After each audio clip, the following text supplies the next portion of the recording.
Hello everybody, my name is Kurczak. I'm an astrologer at Asheville Vedic Astrology, and I want to take a moment to speak to an interesting topic that's been going around lately, and that is the idea of the tropical zodiac and the sidereal zodiac, but more specifically, what is the actual difference between someone who is practicing tropical Vedic astrology versus someone who is practicing sidereal Vedic astrology.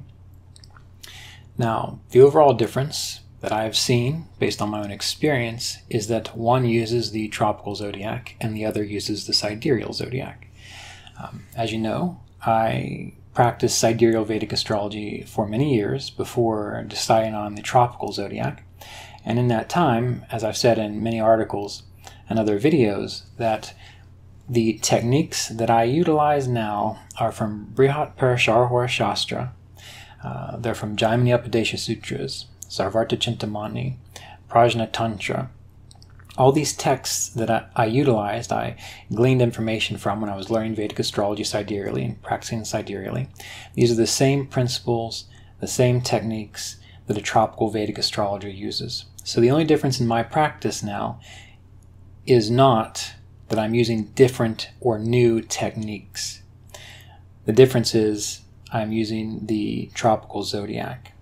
Now, as I've said before, what I have found is that by switching to the tropical zodiac, many of the techniques in Brihat Parashara Shastra, which were not commonly utilized, at least in my education sidereally and so on, I am now able to utilize them with greater accuracy. So, first point is that the only difference is that one astrologer uses the tropical zodiac, the other astrologer uses the sidereal zodiac. Now, we need to touch upon a few other things. Number one is, what is the history of using the tropical zodiac in Vedic astrology, which I'll be very brief on because there's plenty of other information on the internet available to you now. The other thing that we need to consider is, when you're studying Vedic astrology, what makes a difference between a student who uses the tropical zodiac versus a student who uses the sidereal zodiac. Now, first and foremost, the alleged history of the tropical movement in Vedic astrology. Most people seem to think that it originated and began with Ernst Wilhelm's work, and I believe it was the mid-2000s when he started teaching with the tropical zodiac and wrote the article, The Mystery of the Zodiac. So that's where we think it usually started. However, we have to be aware of a few other things. It has also been said that Sri Yukteswar, who was active in the very early 1900s, that he also was a proponent for the tropical zodiac. So this is something that I've heard. Again, is there definitive proof on that? Like many things in this debate, no, not really. Secondarily, in the 50s, there was a Sanskrit scholar, professor, an Indian professor. I believe his name was Abhyankar, and he wrote a commentary on the Jayamini Upadesha Sutras. And if I recall correctly, in that work, he also began to consider and determine that the rashis, or the signs, were meant to be tropical. So this was back in the 50s. So we're going back before Ernst Wilhelm here. There's also another individual, I believe his name is T.V. Shiva Raman. He is the granduncle of one of my colleagues. He is also an Indian, and he has been engaged in reforming the Sanatan calendar for quite a while, with the whole principle that it's meant to be tropical. Now again, this is something you can Google, you can look up, you can even find his website. I don't know it off the top of my head, but if you Google T.V. Shiva Raman and reformed Sanatan calendar, you'll find some of his research and based on the Vedas and texts about why he believed this. And again, he's an Indian. He's the granduncle of one of my colleagues, so he's probably twice my age and Ernst Wilhelm's age, and he's also been involved in this. So I just want to share this so you see that these ideas aren't just something new. They've been proposed for quite a while now. Now, what is the difference between a student of Vedic astrology who uses the tropical zodiac or sidereal zodiac? Well, here's what I have found. Bear in mind that there is plenty of information on the internet right now. I've tried to avoid getting involved in this debate because, as one of my students recently said, it seems like a big soap opera going on about this back and forth about who has the right and one true way. And I tend to agree in that regard. But being a fairly active Vedic astrological teacher, having a very active Vedic astrological apprenticeship program, and getting emails from students, I just felt like I should speak to this. And so again, I'm going to keep it brief because there's enough being said all around. The major difference is this. Individuals who utilize the tropical zodiac with Vedic astrological techniques, they have probably read Ernst Wilhelm's The Mystery of the Zodiac. They might have read the incomplete 4-part series that I did on the debate between the tropical and sidereal zodiac. They may have read these texts from Abhyankar, Professor Abhyankar, or maybe T.V. Shivaraman's work. And they decided that the research, the analysis, the history, the ideas makes logical sense to them. And so they've applied it, and some have found that it works beautifully, extremely well. And there are more tropical Vedic astrologers out there than we might want to care to admit. Because I do have to say that interacting with even sidereal Vedic astrologers, professional sidereal Vedic astrologers, and discussing this, those that didn't just stop emailing me completely when they discovered I used the tropical zodiac, many of them would say, yes, I see the logic and the reasoning behind that. However, I'm going to stick with sidereal. And I wholeheartedly respect that. On the other side, there are individuals that probably listen to counter-arguments of this. I do believe there was a wonderful article by Freedom Cole discussing this. I've read articles by Sam Geppi, and he's also been very much involved in promoting the sidereal zodiac as of late, specific to Vedic astrologers. You listen to their arguments, you listen to their videos, you listen to their research, and you say, okay, they make the most logical sense to me. So therefore, this is what I'm going to do. And you follow the sidereal zodiac in that regard. This is the major difference between the two. The techniques are the same, the philosophies are the same, the principles are the same. Maybe not necessarily in regards to the zodiac, but in regards to technique and application of astrology. Unless there's something I'm missing. But again, in my experience, I've not changed anything other than I've utilized more of the techniques now from these texts because they just light up in the chart when I look at them through the tropical zodiac, which is just a lot of, it's fantastic to see that work out. And when we consider this, we have to remember that we have to come to our own conclusions, and hopefully, ideally, we can be respectful of others who practice something differently, realizing that the individuals who listen to Sam Geppi or other astrologers, and there are many, many more sidereal Vedic astrologers than there are tropical at this point, although that number is it's starting to grow in the tropical camp. But you listen to them and they make sense to you, and you practice what they say.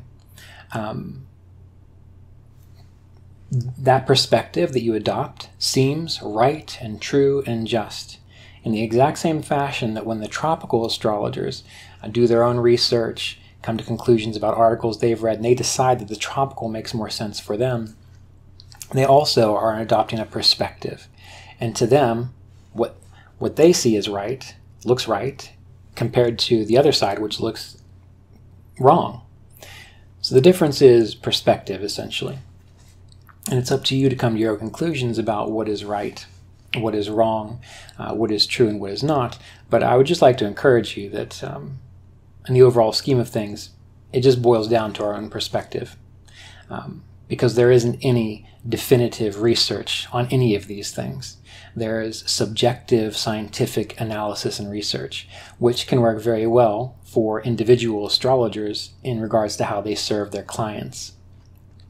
But has there been science done as though they've tested tens of thousands of charts and they've come to this conclusion. Well, I've discussed this in other situations that no, there hasn't. And in order for us to be able to do that, some of us have to actually come to terms and agreement on at least one or two main points so that we can start testing these things in a scientific fashion.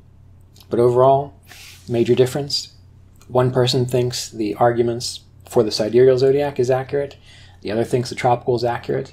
And what makes this so hard is it's a very polarizing issue, and it touches us very deeply to our belief systems and our core, because astrology is very much associated with religion and spirituality. And while those types of things are meant to give us a little bit of detachment from this small sense of self, oftentimes what we do is we overly identify with that. And so that becomes our new, our new crusade. And we know how those went, right? Not very good for many people. So keep in mind how humans function. I have a preference myself, but even when I teach my astrological apprentices, I think they'll probably all agree that I do not push one zodiac. I point them to research. I even have reference to, like I said, Freedom Cole's articles, Sam Geppi's articles. Go read those things. But also read the opposite and come to your own conclusion. So even in the astrological apprenticeship program, my focus is on teaching the techniques and the principles as best I can, based on how I understand them, from the text I've listed earlier. And then if the students, the individuals, choose to utilize the tropical zodiac or the sidereal zodiac, that is completely up to them, because in the end, what I want people, and I think this is having a wonderful effect, this kind of debate, what I want people to be able to do is to have actually gone and thought it through, not just looked at one side and said, of course this is it because it feels the best to me, but actually explored both sides of it. And again, being in the situation where I was a sidereal zodiac Vedic astrologer for 10 years, and then seeing the other side of the issue tropically, I think I can safely say I have read and considered both. Now, the other issue with the research, which makes it tricky, is that many of the arguments, they can sound like they are promoting one method when one person uses that argument, but then they're not definitive in the sense that if you really look at what's being said, it can also be utilized for the other school of thought. And this is where you really have to pay attention. And as one student recently wrote to me, she was distracted by all of this. She was not overly concerned, and she decided to actually just get back to her studies rather than watching all these videos of people arguing about who's right and who's wrong. But one of the things that she did say was that we really need to think this stuff through for ourselves, which I agree with. And what I told her was, when you're coming to your own decision, you really truly have to try to get your emotions out of it. You have to be able to listen to, look at, try to understand what is being said there, and then contemplate, could this be applied to the other side of the argument? And there are many of them that actually can. So whatever you decide, it's completely up to you.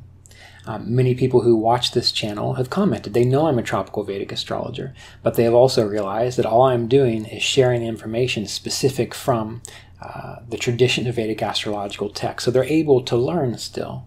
And I think in the long run, that is personally the most important thing, which is why I do it that way. So as we go through this process, of course, you need to know, and many of you do, that I am a tropical Vedic astrologer. There are many other tropical Vedic astrologers out there. At the end of the day, fighting about it, creating a crusade against us, an us versus them crusade, it's not going to help any of us. And you have to come to your own conclusions. And whatever conclusion you come to, just stick with that, do your work, and avoid the distractions of thinking about what everyone else is doing. That's why, even spiritually speaking, this applies to your yoga practice, your meditation practice. Don't worry about all the different kinds of yoga other people are doing. Don't worry about whether someone's doing TM or Kriya Yoga or Vipassana meditation. Find your way, practice that way. That's why when Yogananda was speaking to my meditation teacher when he was very young, he told him, he said, what you need to do is don't look to the left, don't look to the right, don't look behind you, look straight ahead and stay true to your path. Words of wisdom, I think, in many different contexts. So I'd like to encourage you to consider all of this and continue to appreciate your study of Vedic astrology as it reveals to you your unique expression of this divine consciousness in this world, as it reveals to you the principles of life and well-being, because even if we take the zodiacs out of it, if we simply study the ideas behind Vedic astrology, the ideas of what the Navamsha means, the idea of what the Dasamsha means, the ideas of how the Lajatadya Vashtas come together, the ideas of Shadbala, of even the simple methodologies of considering what are the trines and the angles. If we can contemplate these things, the natures of the planets, they reveal to us all those facets of our consciousness, how they're expressing in this time-space continuum. But ideally, the goal is to drive you to see the bigger picture of it all. And if we're getting too myopically bogged down by arguments that, and they're really not worth exploring unless you just simply want to have a fight on your hands. And that is a distraction. So just like anything else, we need to find that logic, that philosophy, that methodology, those teachers that resonate with us. We need to study and learn from them and move forward, and hopefully, ideally, respect that everyone is on their own path, and they're all meant to learn what they're meant to learn. And there's absolutely nothing wrong with that, and we should try our best to celebrate the diversity. You know, I don't know about you, but I think the Indian culture itself is pretty diverse in regards to its belief systems, in regards to traditions. You know, there are many different states in India and so on. One of my previous astrological apprenticeship students point out, who's also an Indian. So this idea of being inclusive, I think, is more important than anything else. Although what I would like to also say to many of the students who have written to me is that if you find the whole idea becoming more divisive, again, just focus on your own studies, because you cannot help if other people like to get caught up in the fervor of a movement. And this is not about fervor. This is about deepening our capacity for contemplation and study. And at the end of the day, that is the most important thing.